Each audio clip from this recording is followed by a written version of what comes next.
Hey everyone, this amazing ESO Network show is brought to you by our fine sponsor, Amazon.com.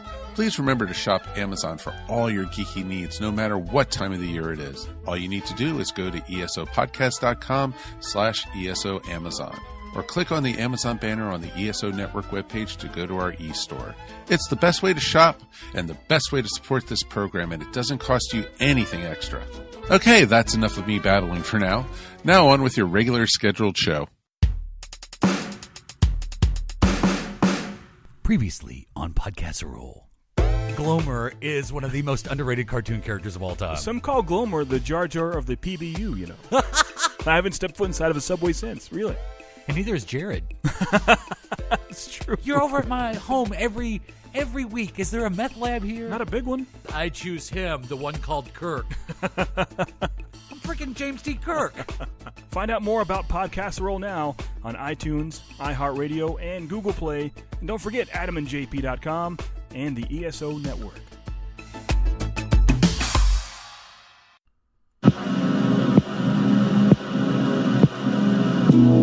You're listening to the smooth sounds of the Monster Sci-Fi Show podcast. I am your host, The Monster, back to give you a review of Guardians of the Galaxy Volume 1 and 2 with my co-host, Mr. G. So sit back and enjoy the geekiness from the 70s, 80s, 90s, and today. So we're actually doing this in a park. This is the first time we're actually sitting in a park after we had some chicken from Mojo Donuts. Which is a great thing. Which we waited, donuts. Which we waited for, and we had donuts this morning from them, and they were great. But then we came back for lunch, and the chicken wasn't all that great. Waited 3-4 months for that chicken. Yeah. Called them and, hey, do you have the fried chicken yet? Like, not yet, but soon. Lie to me again. And I will cut off your finger. It's okay. Now we know. Knowing's half the battle.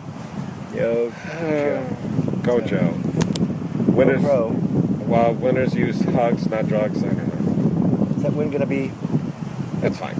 Okay. People's is people's. All right, so let's talk about Guardians of the Galaxy Volume 1. Since it's both fresh in our memories, and it came out, 3 years ago? 2014. Yeah, 3 years ago. Yep. It still plays really well, even on a small screen. I found myself being more emotionally connected to Peter, especially the beginning scene with his mom dying, and then at the very end where he's holding the Infinity Stone and... Yeah, Peter, take my hand. Come on, take my hand, Peter. And then you flash back. Right, and then I started almost bawling at that moment, because I get that moment. That opening sequence is just like watching Up. It's really, you're just like, oh my God, what the hell are you doing? First 20 minutes, I'm like, oh my God, I'm going to start...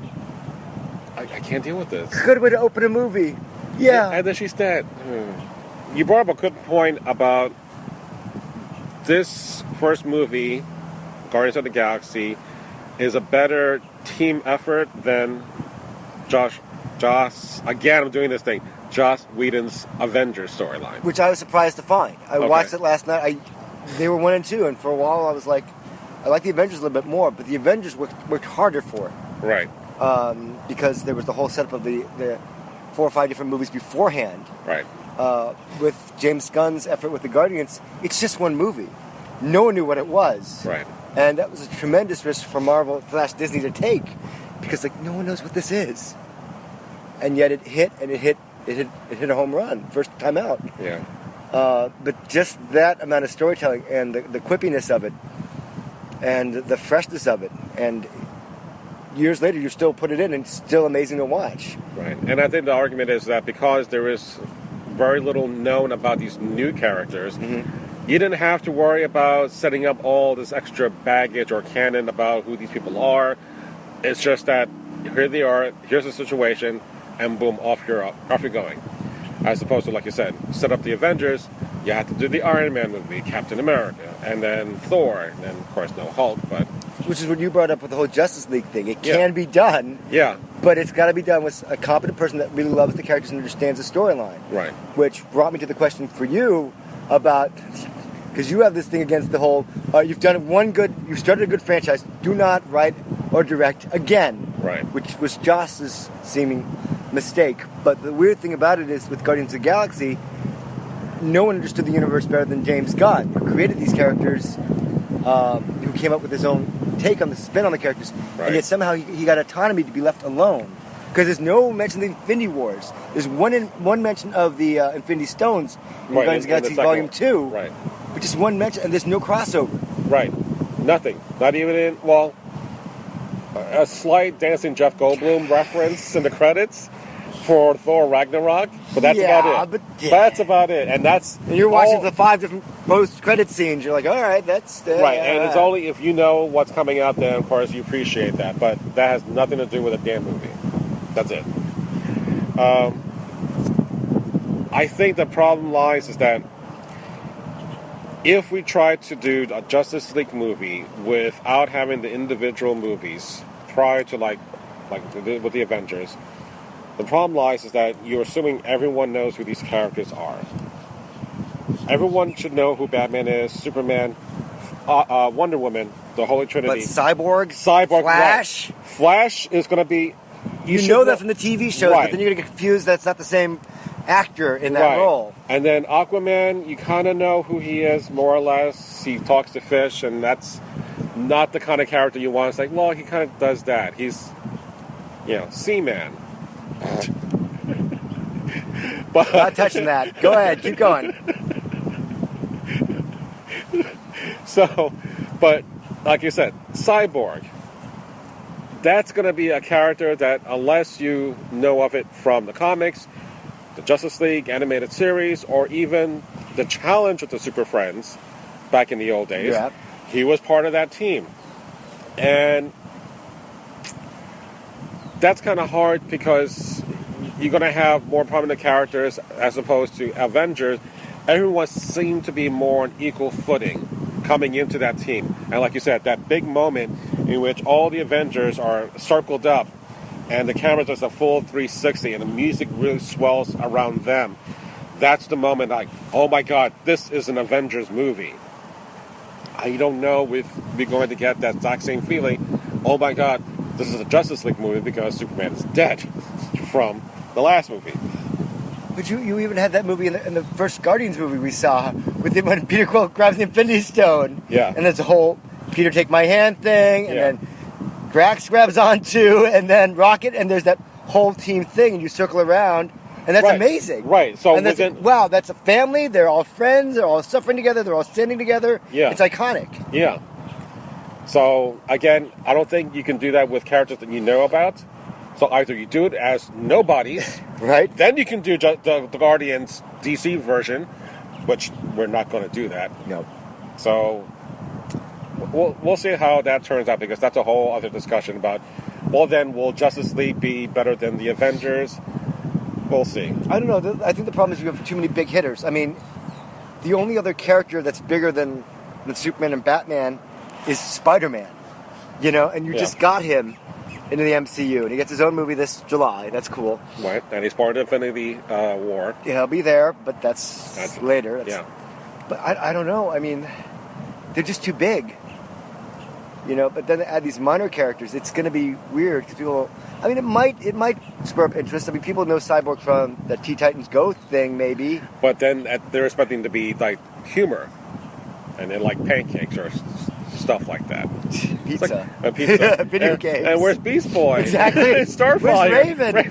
But you don't know this. You know this as your kids are watching it. You may Right. know it on the periphery. Right. So again, DC has a lot to overcome, but we'll talk about them when Wonder Woman, hopefully, next couple of weeks, if it hits, and saves the whole DCEU. And if it flops, it's done. I don't think it's going to flop because of what's been going on. I know it's a period piece, World War I. I know. And we're going backwards. I It's know. a prequel. Well, look at it this way. It's Battlefield. Hey kids, you like Battlefield? Watch Wonder Woman in this movie adaptation of the video game. That's what I was just thinking about. It's just like, because Battlefield's a game, right? World War One. So Okay. Okay. So that's how you sell the kids. Okay. Yeah. Your reference is lost on me for the It's first time okay. in a long time. Wow. That's because we haven't done this in a while. Right. Yeah. So the thing is, sticking back to Guardians, one of the things that I loved more about this movie, aside from all the characters, was the music itself. The whole awesome mix of Volume 1. Volume 1, That's the song. That whole soundtrack captures everything perfectly in a moment that you appreciate all those songs that you and I grew up with, and it actually holds even now a special place in my heart. When you hear towards the end again, Peter is hearing the Volume 2 song. No, it's still Volume 1 because he has the cassette. Ain't No Mountain High Enough. Right. And that pulls the family together. Right. It's great. Right. And At the very end, and you see the John C. Reilly character and his family that got saved, that Rocket saved. You're like, oh, that's really sweet. Yeah. And every once in a while when I'm running, this is when I was on the beach, I listen to that song and I remember all kind of like the hardships getting through this day or getting through every week. And then you remember those kind of feelings and like, I'm starting to well up as I'm running in the hot sun, and I'm like, I can't do this. But it again, that soundtrack works so well by itself that you remember those moments from the movie. And again, normally soundtracks don't work by themselves. In this case, it still captures the flavor of that movie so iconically that when you listen to it, I can't think about but those feelings again. But that's what's interesting to me, though. This is not an original score. This is a song you've heard over and over again. Right. And yet, just like a music video that you like, that you enjoy, you hear the song, you don't like it that much, but then it's put together with images In a to different tell a story. context, right. And then you flash back to that when you hear the song and think, oh, that means a lot to me. Exactly.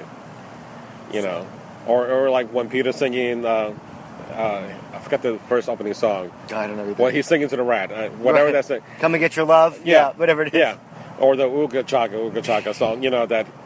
So it's that kind of moments that I'm like, I didn't care, like I said, I didn't care what was growing up. I liked it, but I was like, I can live without it. But in this movie, now I'm like, I love that song so much more now. So again, you had great characters, you had a great soundtrack. Ronan, I hated at first. The first couple of viewings, I was just like, why again, the Marvel problem of villains. The one and done. Since it's been a couple of years since I've seen it, I was like, okay, I'm fine with Ronan just doing what he's supposed to do. The baddie is still out there. So his purpose is just setting up... I'm the second banana, but I'm the bad guy for this movie. Right. Thanos is the main banana, but you're not going to see him for like a few years. You're not going to see him for a while. So my job is, this is what I am. I'm done. After this, I'm done. And that's fine. So I thought at first he was like a little bit over the top about him being, overly pompous. But I'm like, screw it. He's fine. You needed to have someone that's over the top. But the blooper scene... Where he's dancing? That's hysterical. That dance-off scene is one of my favorite scenes. What are you doing? What are you doing? It's distracting you. It's a dance-off. Gamora. Hey, give it back. And the thing is that was funny to me is like, because it touches back to Volume 2, like, you need someone that dances. Gamora doesn't dance. She's not a dancer. There are two people in the world, those who dance and those who don't. You need to find someone as pathetic as you are. Great. So, one of the things that we liked is that you had Rocket having great moments, Drax having great lines of humor, Gamora kicking ass, and you have Peter doing a lot of pop culture references. So it's Farscape. It's basically Farscape. It's Farscape, and it's fine.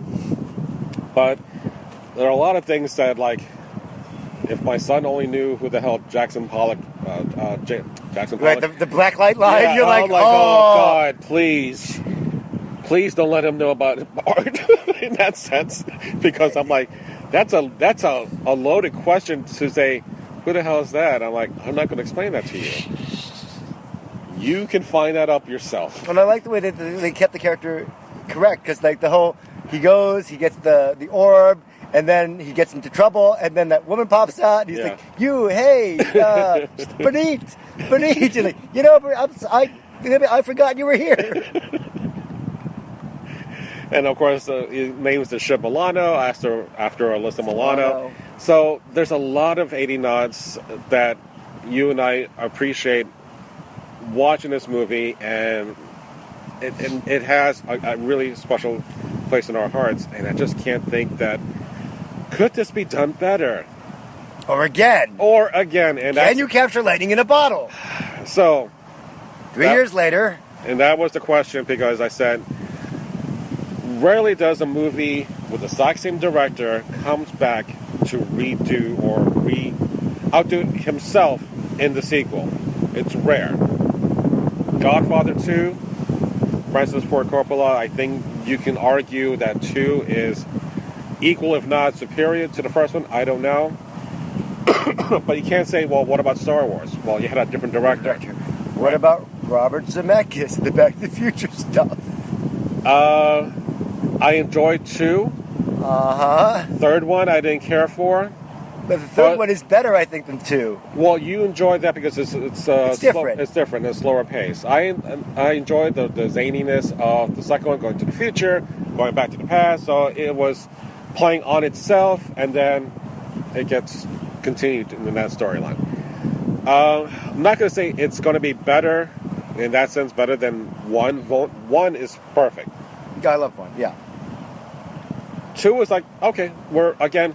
And I think it's kind of almost on par with what we'll talk about with Guardians, that I like these characters, we're on an adventure. I think the interesting thing about it is, for me, if we're going to talk about Guardians of the Galaxy Volume 2, you like the first one so much, it affects your influence on everything else. Right. Because it's like, wow, Guardians of the Galaxy Volume 1 was an amazing film. Yes. It opened you up and taught you about these characters that you knew nothing about, and suddenly you're invested in them. Mm-hmm. Almost like Lethal Weapon 1. Yeah. Which also, that's a sequel. That Volume 2 wasn't that great, but you were so happy to see the characters again. Right. It doesn't really matter. It's just the next thing. Right. That happens. They're back again, and so are you. You're part of their posse, so to speak. And that's another movie that I think has the same director. It's Richard Donner, I think. Yeah. I think all 4 movies, until they got too expensive. Yeah. And finally, on the 4th movie, Danny Glover finally broke $1 million. You're the black man. You get, we got Mel Gibson. Who are you? I did a Predators movie. Yeah. We got Chris Rock now. But he's Marty. He's a zebra. Oh, God. But, in a nutshell, we both love Guardians of the Galaxy Volume 2, but not on the same level as Volume 1. I'm not going to say I loved it. Okay. I enjoyed it. All right. And yet, it's such a weird mix of like, well, we're going to take our time to do this. Groot's going to get this thing wrong. That's my underwear. Yeah. That's a desk. That's,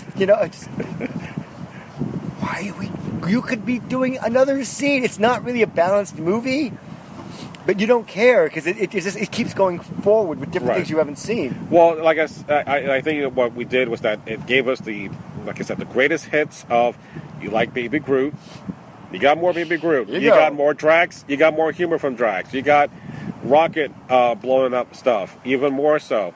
So everything that you loved about the first movie, you got that in spades in this.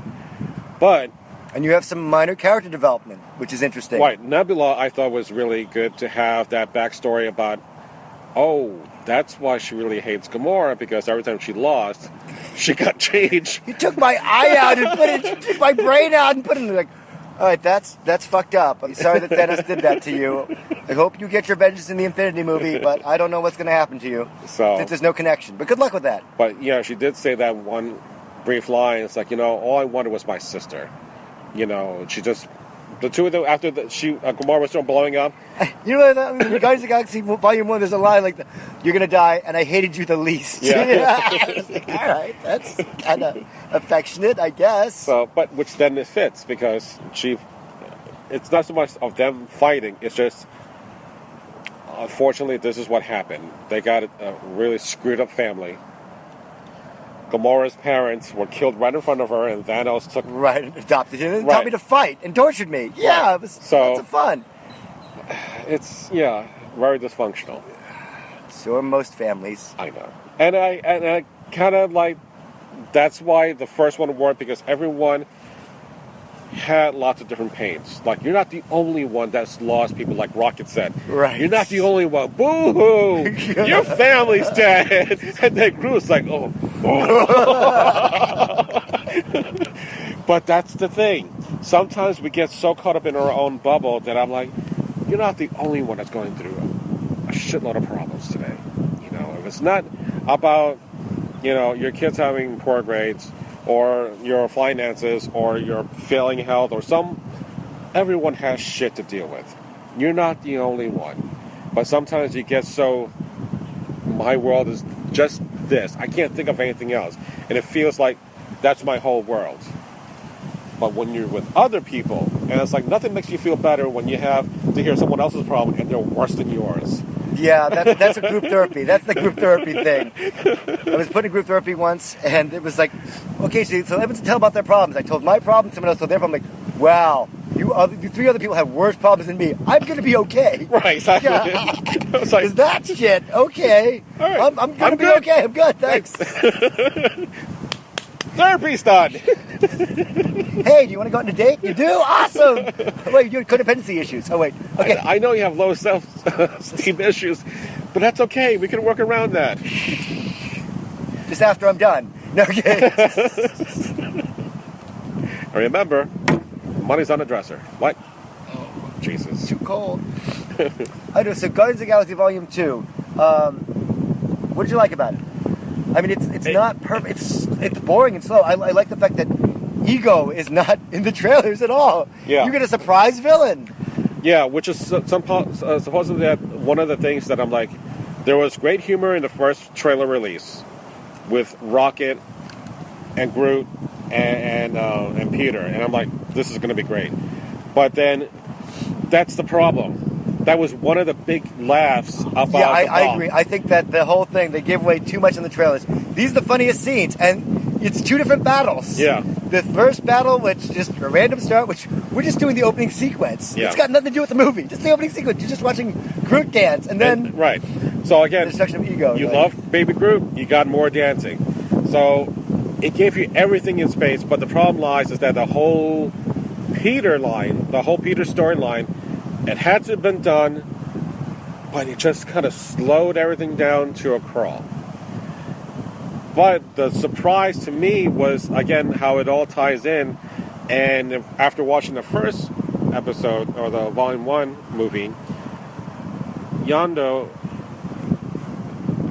plays a bigger role in this movie at the end. Because when you find out the story about why he was dealing with the kids and breaking the code, and I'm like, oh my God, he's dealing in child trafficking? Yeah, I just I was just like, so oh man, no wonder you're not part of the Ravengers. No, that's terrible. So it's like, you broke the code. You brought in kids. I'm like, oh, I'm sorry. okay. This is Disney, I'm right? uncomfortable, yeah. I was like, oh God, no.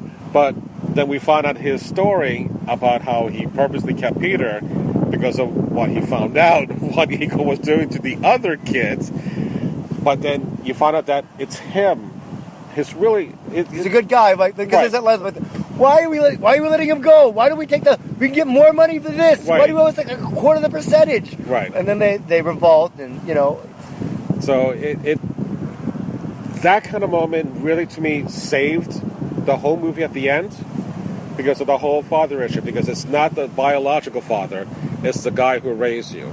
So again, because I was raised by a stepfather, that's the kind of the connection that I got to it, and that's why I was really happy with that, because it spoke more to me on that issue growing up. But the interesting thing about me about the Guardians of the Galaxy Volume 2 is that, okay, it caught me off guard. I had wanted to see Volume 1 first, and then see Volume 2. And if I'd done it that way, I would have had a better experience.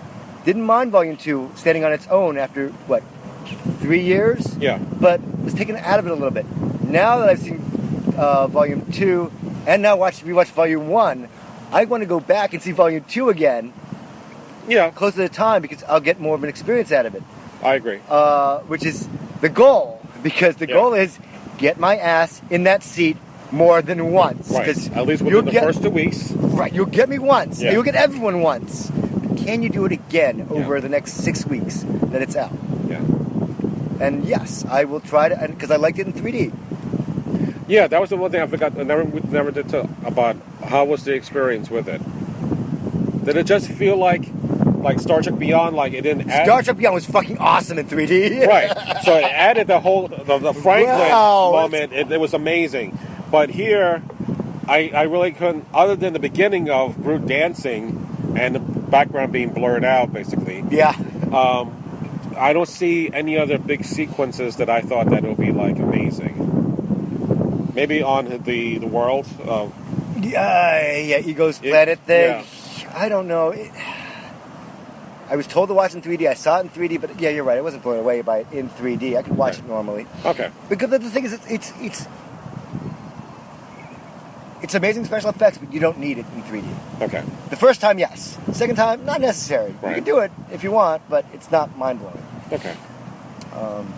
But Oh, God, but let's talk about the horrible... When Ego was explaining his past, Yeah. and I was like, the CGI was Yeah. like melted ice cream people figures. That looked, I was like, did they run out of the budget? What the fuck is? I mean, it's it looked like stylistic. claymation. Right? It was Now, awful. like- I was like, that's not great. it's like Pee Wee Herman. Hi, I'm Penny, and there's the pennies in the eyes, and I'm like, okay, we're doing claymation now.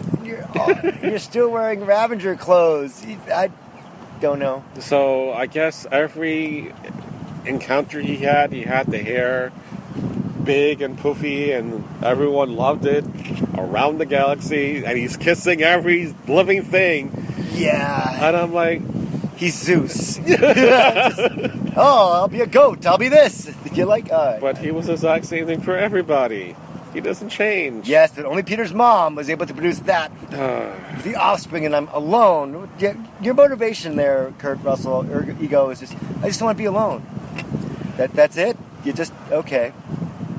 Right, until you find out, like, oh, no, that's not what you wanted. You want a little bit more. Want to dominate everything and make Yeah. it you. Yeah.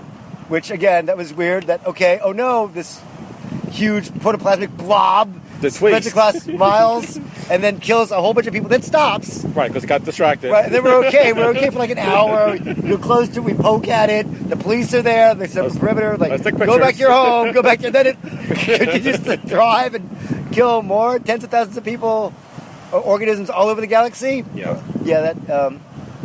So how are you the Guardians of the Galaxy when this shit happened? Yeah. It's a big swath of people. Oh, and then, aside from that, There are plot holes. I'm sorry. Why do we have fucking Howard the Duck again? Once you're out of luck, you gotta go duck. Come on! You gotta stop doing that shit. I hate Howard the Duck. I had to explain to the kids, what the hell is Howard the Duck? Just give them the 1986 movie. And they'll never ask the question again. George Lucas thought, hey, I got a great idea. I'm going to use ILM to make this great movie. With Tim Robbins and Leah Thompson. Which only Gene loves. Because of Why? Leah Thompson. Because of Leah Thompson. 1985, she's in Back to the Future. 1986, she's in Howard the Duck. And then which year is All the Right Moves? Oh, God, 1983. Okay. So there's a progression of years. If I ever meet her in an elevator. Like Kermit. Muppet Show reference, Google it. Google it. So yeah, that was the one thing I was like, oh my God, really? Are we fucking doing this with Howard the Duck? But he was one and done. Did Cosmo show up? Cosmo was there. Yeah. Okay. So you bring back all your characters. Right. The Watchers were there. I was happy with the Watchers. I was thrilled with the Watchers. And the fact that Stan Lee's there as well, talking about the time he was in Civil War. I played a FedEx guy. Yeah. Tony Stank. I was like, so that's an interesting thing. That's a step. I love the Watchers. Just seeing them, I was like, Right. wow, bigger universe. But the question was, and then of course this was the issue, it's like, but that can't be if this came out after. But did it? Well, you're right, because the thing is, the whole movie is told in flashback. Right. It's told shortly after the 2014 movie comes out. Right. Because Groot is still a baby. Right. And then one of the final post-credit scenes, he's a teenager. So suddenly we're back in normal time. So we'll see. I mean, it's not so much of an issue for me that I'm like, it destroys the movie. I couldn't give two rat's ass about his storyline. I just wonder and say, hey guys, do my lift. And I'm like, but I forget it. Just let it go. It's the cameo. There it is. Move on. It's fine. But my thing that I was expecting, when I did a podcast for work at my working with some teens, we're talking about Guardians of the Galaxy, what to expect or what I thought was going to happen, was that Michael Rosenblum, if I'm pronouncing his name correctly, the guy who played Lex Luthor in Smallville, and Sylvester Stallone were going to be doing Silver Surfer and Galactus. Because the rumor was they were going to be in this movie. And there was some kind of cryptid answer about, well, Michael is kind of like the assistant to Sylvester Stallone. So it kind of seemed like, well, if you're doing this out in space, you might have a Galactus reveal. That didn't happen because with Ego being a whole world, and let's say that shit was not working, and lo and behold, here comes Galactus out of nowhere to kind of showcase another character, I would have been happy with that if that was how it gets resolved. Or Galactus shows up and eats the planet. In the middle of nowhere. Right. And that would have been kind of cool. But the problem that a lot of people had was that, because he's a Sentinel. Right. And in the first one, in Nowhere, you see a fucking head that's the head of huge. a Sentinel, right, and you see a flashback of a Sentinel. Right. But right. then you have Ego, who is just a regular human. Yes, I know he's the size of a planet, yes, but I was a brain. I wandered the world. Right. Then I was able to create life, and this and that. And so the question is he just not? Could he be that kind of Sentinel, or is that something far more ancient than even Ego is?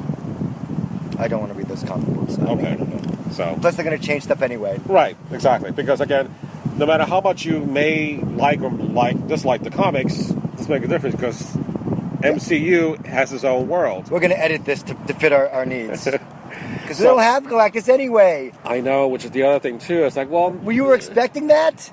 I was hoping for that. I would have been ecstatic. There were rumors that they were going to give over the Fantastic Four. I don't think that's actually happened yet. Well, that's a whole other issue. That would be awesome, but yeah. So at least in that world, that I would have been like, even if it was just for a shot, I would have been really happy.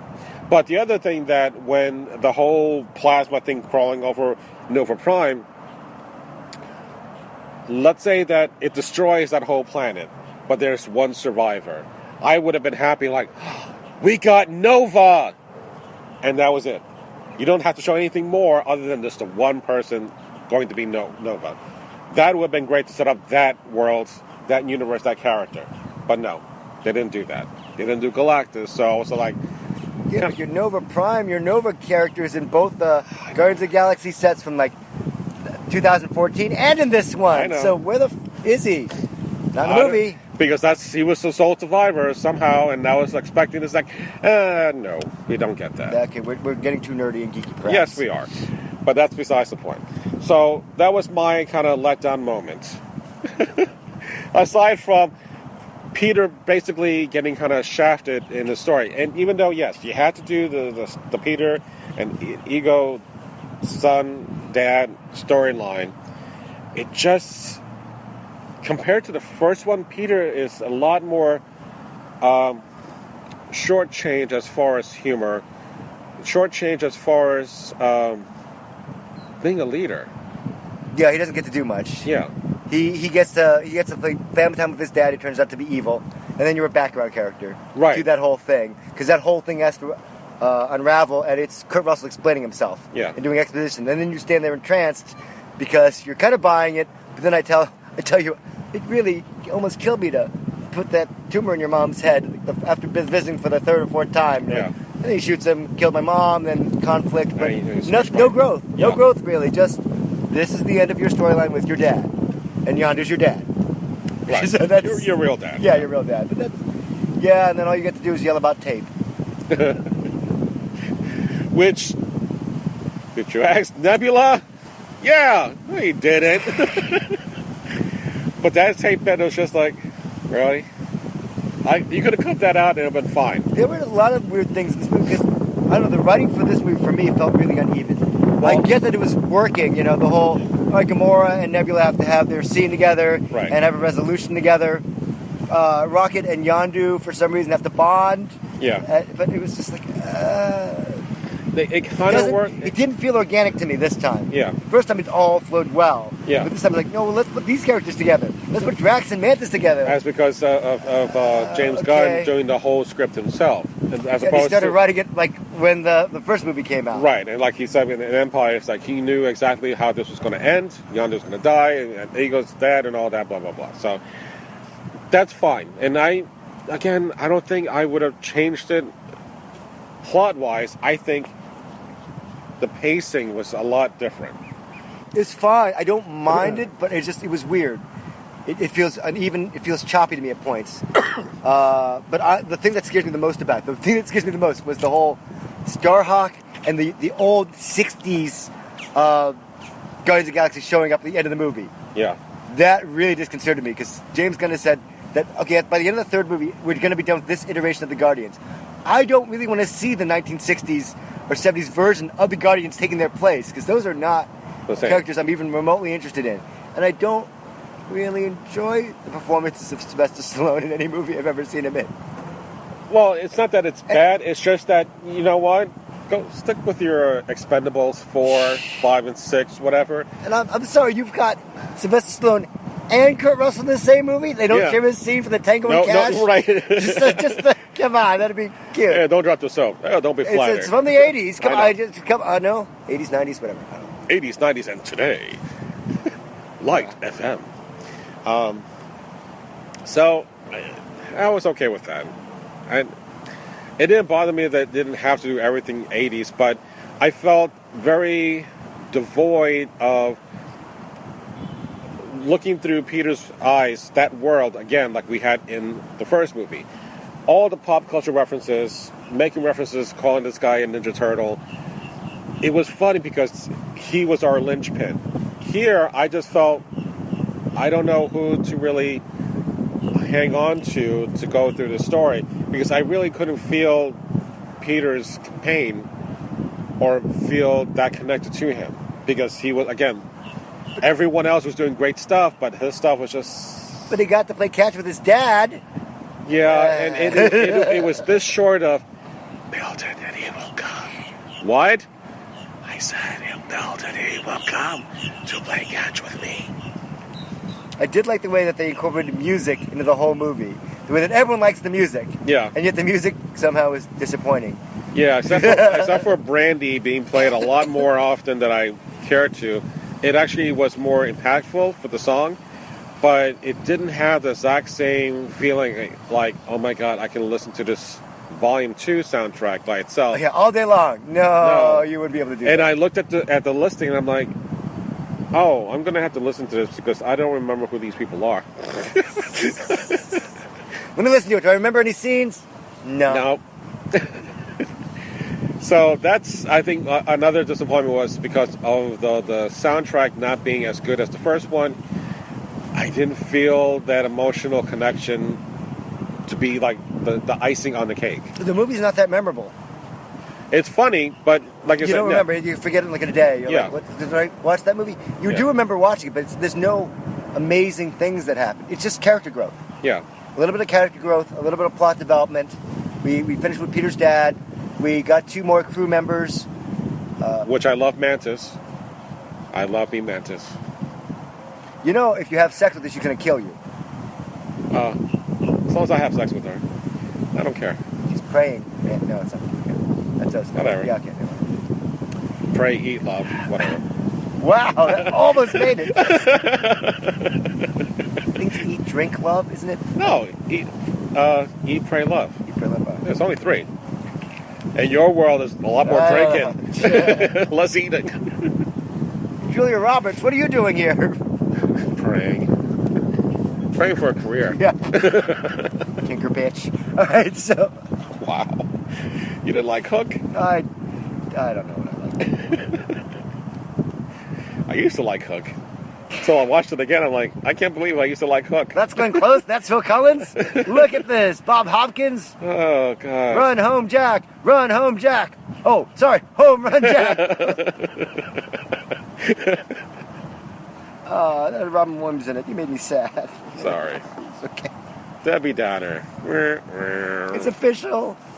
I can't have kids anymore. Oh, Jesus. I'm sorry. So, aside from that, what other issues did you have with Guardians? The funny thing to me is I like the characters so much from the first movie.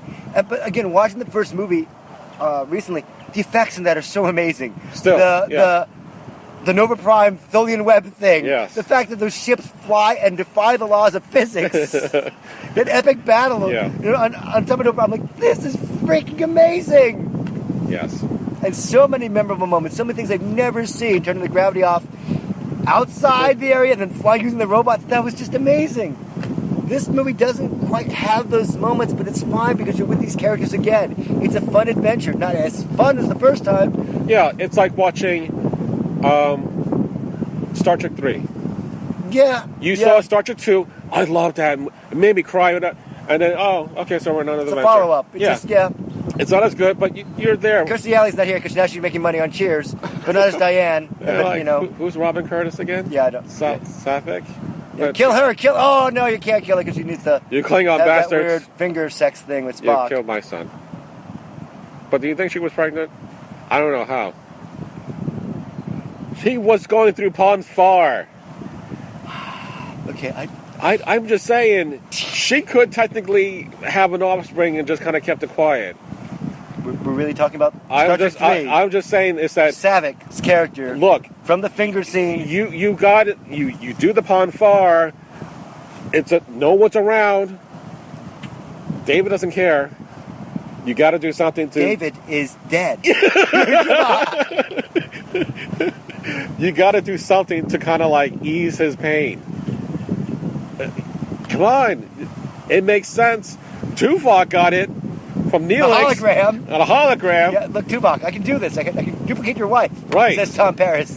But then, once you turn off the program, someone's going to have to clean that spot off. I'm just saying, it's organic matter. It does not get dissolved.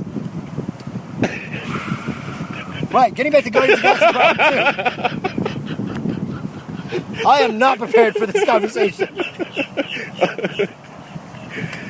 All right, so aside from that, the end credits, I think, just sticking around for the whole end credits thing. So sticking around for the whole end credits thing, where they played 5 post-credit scenes, which almost felt like, yay, it's funny, but it didn't go anywhere. No, it didn't tie up to the MCU at all. Just, Guardians of the Galaxy 3 will be in here in like 3 years. Yeah. With Adam Warlock, apparently, which we teased you with in the collector's thing in the first movie. Right. But now we're doing it again, because we got these gold people that Yeah. are there for weird reasons. Okay. Because Rocket stole the batteries. If you've been honorable thieves, Yeah. we would have been here at all. Shut it. Wait till we get on the Milano and then say, hey, by the way. You want to buy some batteries? They're energizers. Oi! Hopefully he's learned from that. Don't mess that up. So, and again, I think there was a lot more emotion coming from Rocket, dealing with a lot of stuff that, again, being called trash. What was it called? Oh, Trash Panda. Trash Panda. That's bad. Is that good? That's much worse. It's much worse.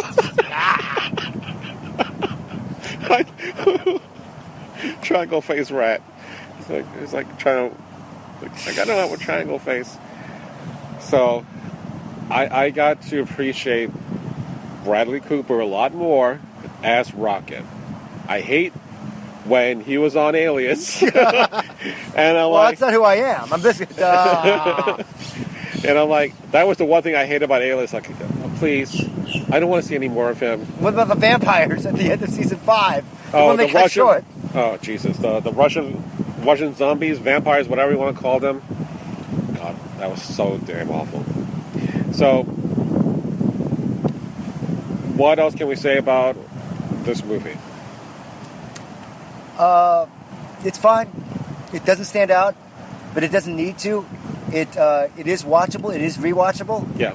It's not go see it right away. It's kind of like matinee, catch it when you can, but it is definitely part of the universe. Right. You'll see it again. Everyone will see it once, and then you'll wait. Maybe you'll see it again. Yeah. It's okay, in my opinion. It's not great, but it's fine. Oh, and there was the other thing.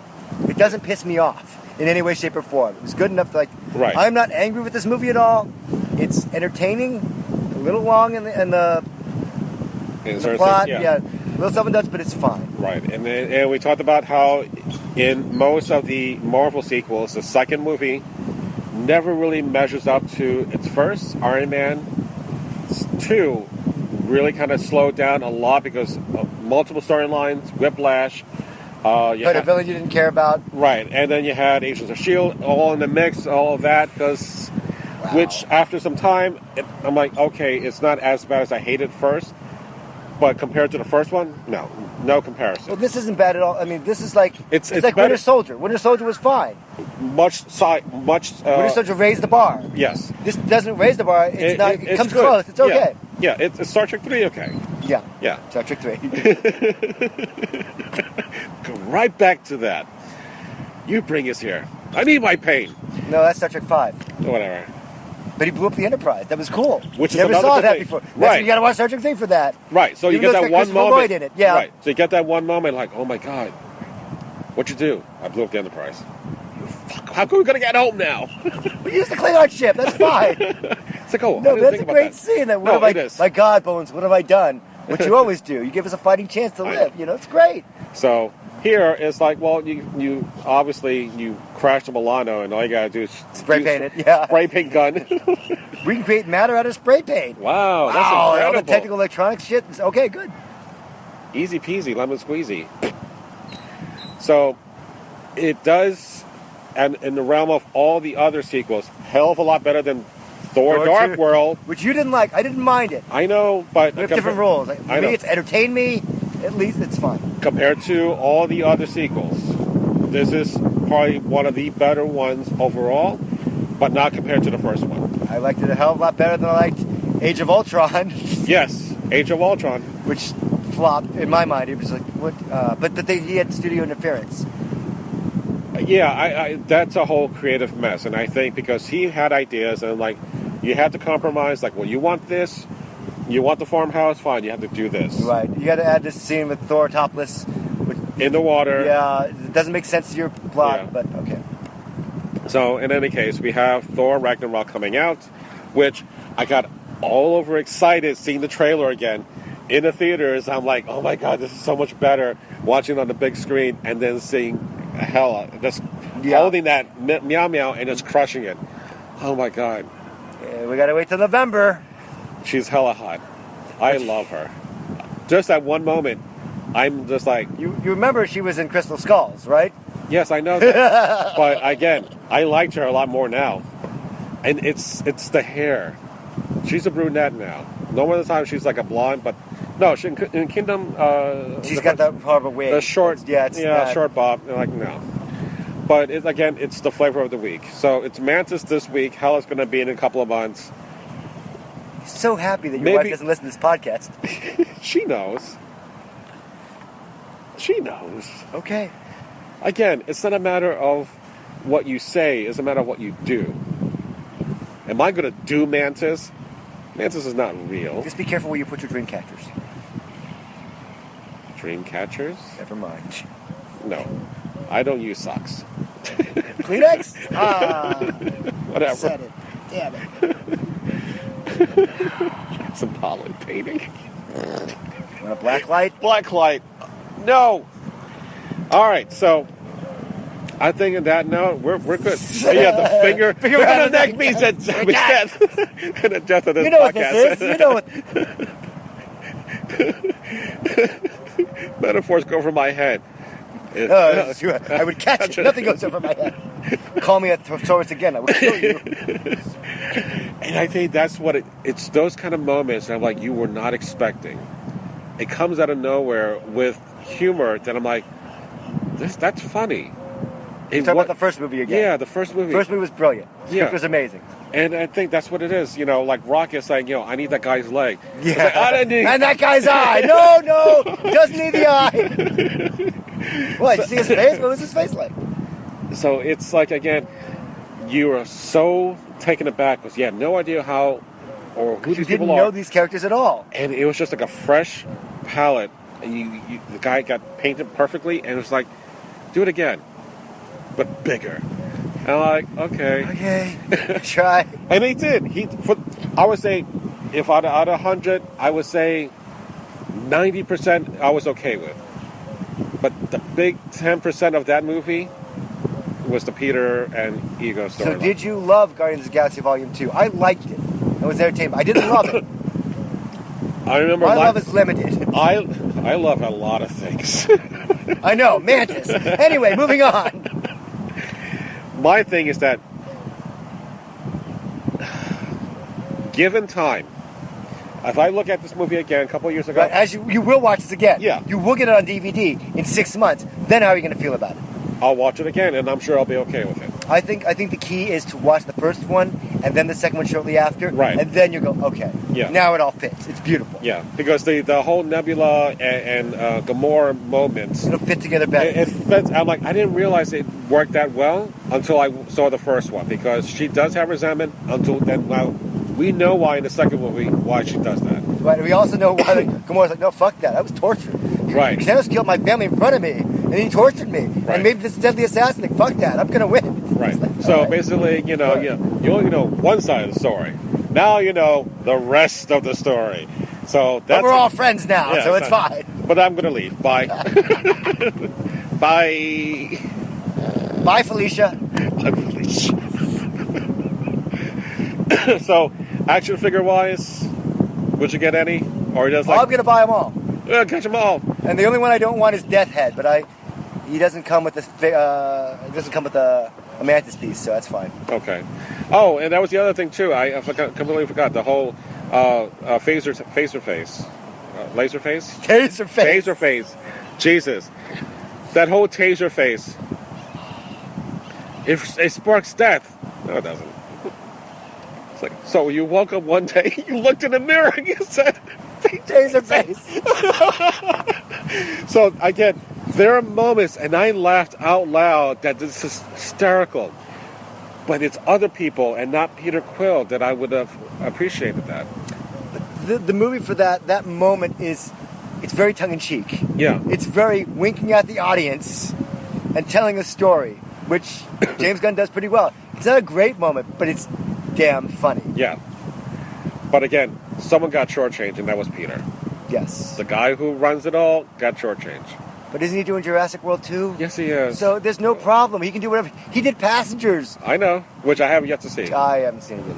But Yeah. he's doing fine. Right. He's not hungry. He's still a nice guy. He's still skinny. Unlike when he was doing the G.I. Joe tryouts. Yeah, I'm not going to get this, am I? No, why are you here? You're fat. What are you... I knew. Jesus. Halfway through the audition, fat. So it does get a pass at least. Not a like 100% pass. There's issues. So did you like it better than you liked Winter Soldier? Since that is your No. big number 2. No. No, you liked Winter Soldier better. More. Yes. Winter All right. Soldier, by far one of the best sequels to outshine the original In the MCU. in the MCU. That's still your favorite. Yes. I'll give Guardians a close, not a close to, but I'll be number 2. But it could fluctuate. I'm number 1. You're number 2. No, it's a Muppet thing. So, but that's it. Because we're not going to get a Hulk. We're not getting Doctor Strange anytime soon. So we're not going to get sequels for a long time. No Ant-Man. No, Not till- well, Ant-Man eventually, but it's a couple of years. So, What's going on with the Miss Marvel, Captain Marvel thing? a couple of years. Shit. Yeah. Brie Larson, a couple of years. But it's a duo that I talked about, which they've done small projects together, and I thought, why are they doing this? Well, no, they come as a duo.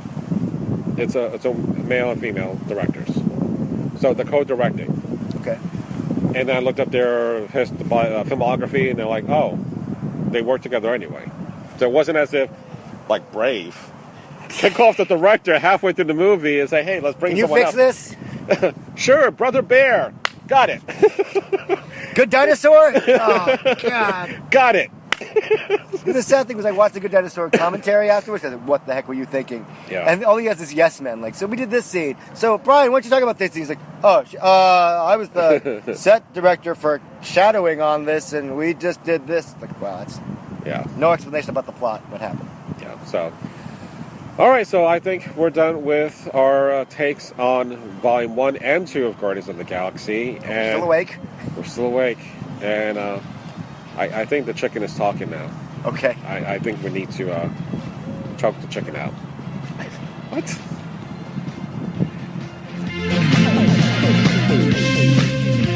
Well, I hope you enjoyed listening to the Monster Sci-Fi Show podcast, doing a review of Guardians of the Galaxy Volume 1 and 2 with my co-host, Mr. Gene. Alright, I'm going to stop with the voice. Alright, so if you really liked it, please email me. Let me know what you thought. Oh, we're off? Is Gene off? Was the chicken off? Because it was really, really off in my stomach all night. I kid you not. It was really bad. So, anyway, monsterscifishow@gmail.com. Follow me on the various social networks. So again, I would love to hear from you guys. So don't forget to fill out the survey that's in the show notes. Support my podcast so I can get advertisers to support this. So again, do your part. So thank you very much for listening to the Monster Sci-Fi Show podcast. Sci-fi from a certain point of view. Good night.